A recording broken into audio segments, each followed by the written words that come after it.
Hola, ¿cómo están? Nuevamente aquí en el podcast de CEFAM Los Volcanes, de la comuna de Yanquihue.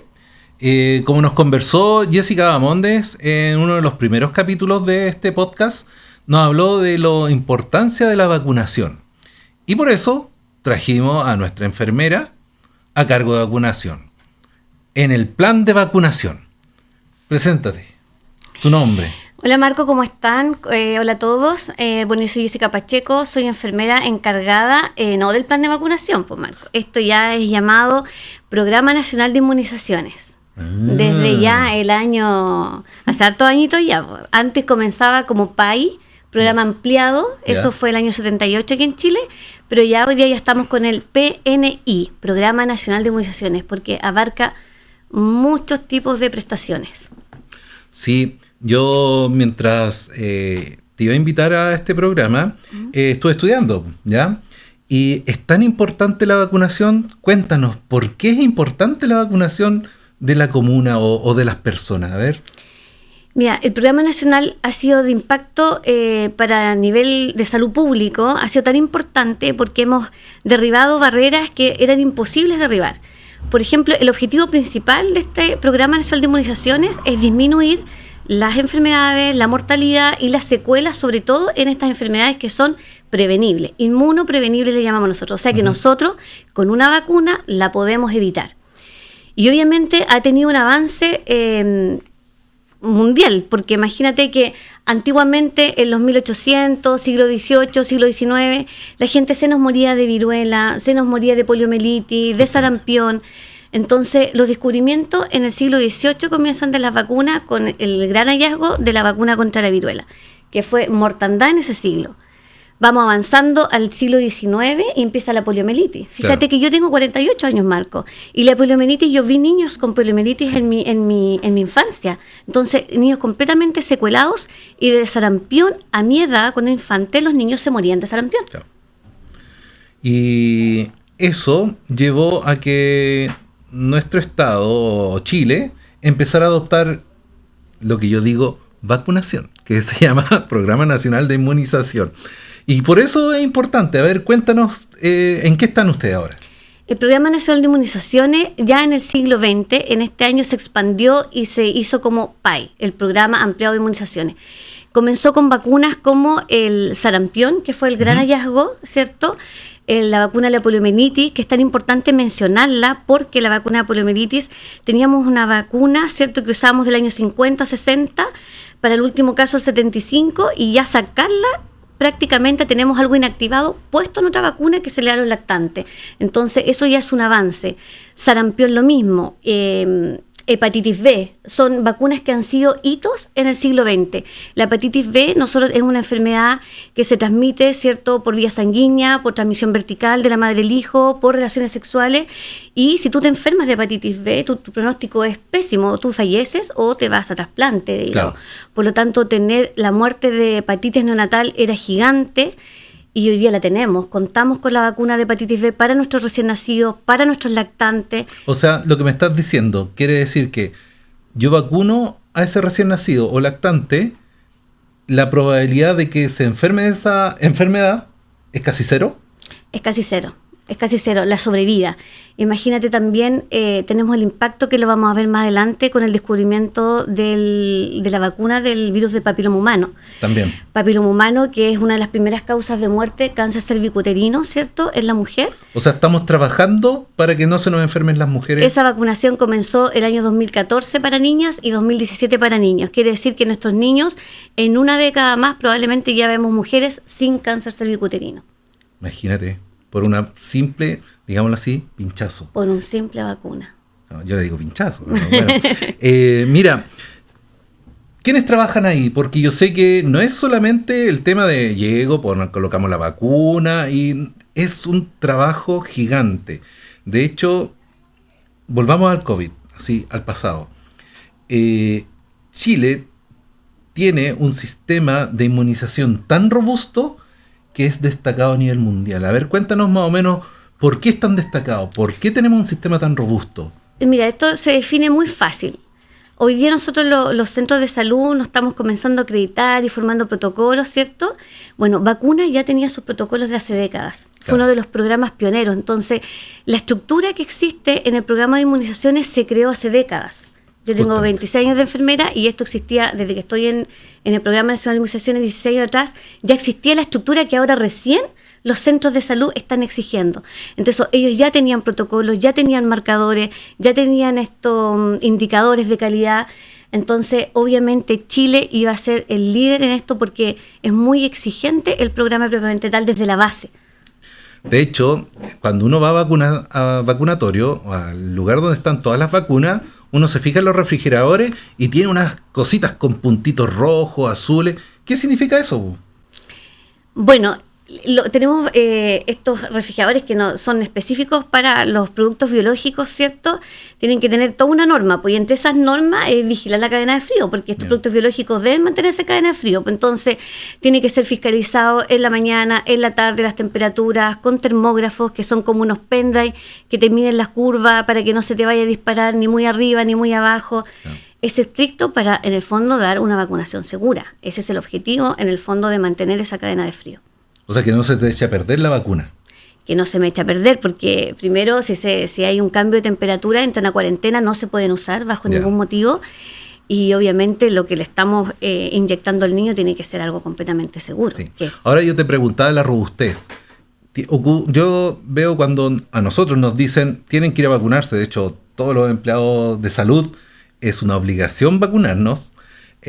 A menos que tengamos algún problema médico que esté certificado por un médico, pero debemos vacunarnos y me vacunan y al tiro, deme su RUT, deme su nombre. ¿Qué hacen ahí? Porque veo que una dijita escribe, ¿por qué lo hacen? Bueno, ahí en ese punto voy a ampliarme un poquito porque nosotros tenemos funciones delimitadas en el vacunatorio. Trabajamos en el equipo, específicamente en el CEFAM, ¿cierto? 2 enfermeros y 2 técnicos paramédicos. Y básicamente lo que tú me dices es correspondiente al TEN, ¿cierto? El técnico de nivel superior, que es llevar el registro. Existe un registro de inmunización a nivel nacional, que es un registro estadístico, ¿cierto? Que se hace a través de una plataforma. Y ahí tienen que ver los lotes de la vacuna, cada vacuna tiene su lote, en qué momento se puso, qué tipo de vacuna es, para qué tipo de persona, todo estricto.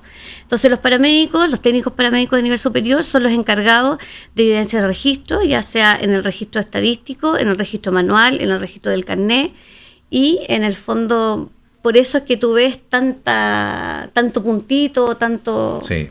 Uno dice, ¿para tanto qué? RUT, por eso te piden tanta información. ¿Para qué tanta información? ¿Para qué? Y claro, porque todo esto queda registrado a nivel nacional. A través del RUT nosotros podemos ver el historial de vacunación de las personas a partir del 2012 en adelante. Porque Imagínense. Este registro se creó a partir de esa fecha. O sea, ya 13 años atrás. Exacto. Mira, importante el tema que tú me dices, que trabajan enfermeras o enfermeros y técnico a nivel superior. ¿Qué características tienen estos técnicos? Porque si bien es cierto... Bueno, yo trabajo en farmacia y ellos están calificados para trabajar en farmacia. Y yo a veces he peleado para que me traigan un técnico de vacunatorio acá y me dicen, no, porque él está certificado, está autorizado. Explícanos eso. O sea, cualquier técnico no puede ir a vacunación si es que no está con ese, digamos, autorización o... Explícanos, cuéntanos. No, definitivamente no puede. No puede ingresar cualquier paramédico porque el manejo es muy específico y son muchas cosas técnicas. En el fondo, la propia vacuna, los calendarios son complejos. No existe solamente el calendario de los niños, sino también de emergencia, de embarazada, de puesta al día, de vacunación especial. Es una información que al mínimo se requiere que una persona esté certificada 3 años para poder mantenerse ahí. 3 años. Al menos. Y los sitios de vacunación también son diferentes, depende de la edad del niño. ¿Sitios de vacunación? O sea, ¿puede ser aquí en el CEFAM o afuera en el...? No, sitios de vacunación a punción, al sitio anatómico donde vamos a vacunar. En el brazo, en el cachete, o en la pierna, no sé. Pues digo. Hay vacunas de todo tipo. Ya. Tenemos vacunas intramusculares, tenemos subcutáneas, tenemos que los niños pinchamos en las piernecitas y en los adultos. ¿Y de qué depende? ¿Qué vacunas tenemos acá? Por ejemplo, si, pongámosle, yo quiero viajar al extranjero y me piden una vacuna, ¿esa la tenemos? ¿O qué gamas de vacunas son las que ustedes tienen? Porque existe un sinfín de vacunas, etcétera. Explícanos más o menos qué vacunas tenemos acá. Bueno, el Programa Nacional de Inmunizaciones tiene calendarios primero para la parte infantil, ¿cierto? Que es el Programa Nacional Infantil, que son, bueno, todas vacunas de difteria, te las voy a nombrar así rápido. ¿Ya? Difteria, tétanos, tos convulsiva, mufloinfluenza, hepatitis B, poliomielitis, meningitis, neumocócica. Espera. ¿Y todo eso no han vacunado? A nosotros ya que estamos mayores no tuvimos tanto beneficio, porque Ya. las vacunas se han ido incorporando poco a poco O sea, al a un sistema niño, estatal. ¿A un niño todas esas vacunas le han...? Sí, en lo largo de su vida, fíjate que sí. Y piensa tú que hay vacunas como la meningocócica, como la hepatitis A, como la varicela, que antes el sistema público no los tenía, porque esto es dinero Plata, también, sí. ¿cierto? Y existían solo el acceso para los niños a nivel privado. Entonces, hoy día el calendario para nivel estatal está maravilloso, porque todos los niños que no pueden acceder privadamente, pueden acceder hoy día con nosotros. Sí, es un tema importantísimo lo que acabas de decir. El costo que el Estado asume para la vacunación, si lo llevamos al COVID, era un costo importantísimo en lo que salió en la campaña de COVID, o sea, de vacunación de COVID. Las vacunas que llegaban esas en aviones refrigerados, esa costaba mucho dinero, cada vacuna, ¿ya? Y ahora, lo que tú bien dices, antes teníamos que comprarla para los niños, y ahora los niños se vacunan gratis. Sí. ¿Y para qué? Para evitar enfermedades posteriores. Para evitar Sigue grande- comentando esto. Yo Para tengo evi- una consulta. A ver, Felipe. Felipe. ¿Cómo el usuario puede llegar a acceder a las vacunas? ¿Cómo lo tengo que hacer? ¿Tengo que solicitar una hora para poder vacunarme? ¿Es por orden de llegada? ¿Cómo lo voy a hacer? Mira, hay muchos accesos. Por ejemplo, la vacuna es universal, por lo tanto es un derecho para todos. Aquí se vacunan públicos y privados. Por ejemplo, de los niños, se están en el Programa Nacional de Inmunizaciones. ¿Ya? Los niños, sea de ISAPRE o sistema público, se va a vacunar en el CESFAN. A todos se le hará, es universal. Ya lo mismo para las campañas, es universal. El ingreso puede ser generalmente por control de niño sano. Se le exige sí que, por ejemplo, tenga su sistema de alimentación complementaria al día. Es como una exigencia la vacuna para acceder al programa de alimentación. También que tenga los controles al día el niño. Pero si vienen del sistema privado, también vienen con orden del pediatra y nosotros los vacunamos. Se acceden también, por ejemplo, a distintas edades, depende de los programas. Por ejemplo, hay vacunas para embarazadas, hay vacunas para adultos mayores y ellos acceden de sus distintos programas.